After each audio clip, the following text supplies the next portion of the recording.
একজন লিবিয়ান যুবক, নাম তার আমের, সৌদি আরব যাচ্ছিল হজ করার জন্য।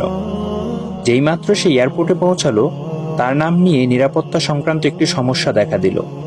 নিরাপত্তা বাহিনীর লোকেরা তাকে বলল, একটু অপেক্ষা করো, আমরা চেষ্টা করছি সমস্যাটা সমাধান করতে। এই সময়ে অন্য সব হাজিরা তাদের প্রক্রিয়া শেষ করে প্লেনে উঠে পড়ল, আর প্লেনের দরজা বন্ধ হয়ে গেল। কিছুক্ষণ পর সমস্যা ঠিক হয়, কিন্তু পাইলট দরজা খুলতে রাজি হলো না। প্লেন চলতে শুরু করলো এবং আমেরকে ফেলে রেখে উঠে গেল।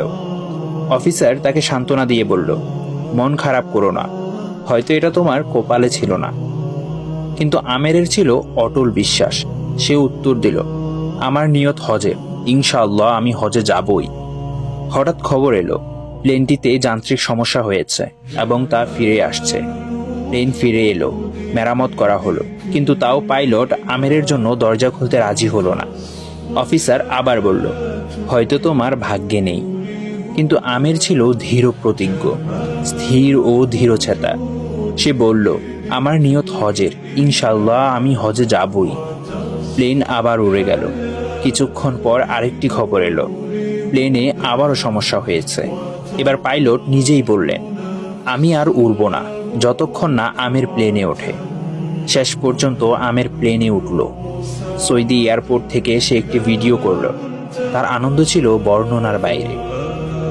আল কাহ্হার, এটি আল্লাহর সুন্দর নামসমূহের একটি।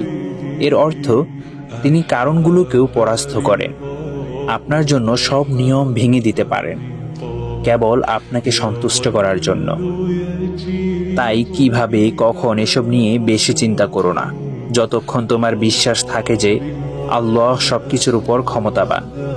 বিশ্বাস করো, তিনি পরিস্থিতি উল্টে দেবেন, তোমার পথ সহজ করে দেবেন, এমনকি অসম্ভবকেও বাস্তবে রূপ দেবেন। শর্ত একটাই, নিয়ত হোক পবিত্র আর ঈমান হোক অটল।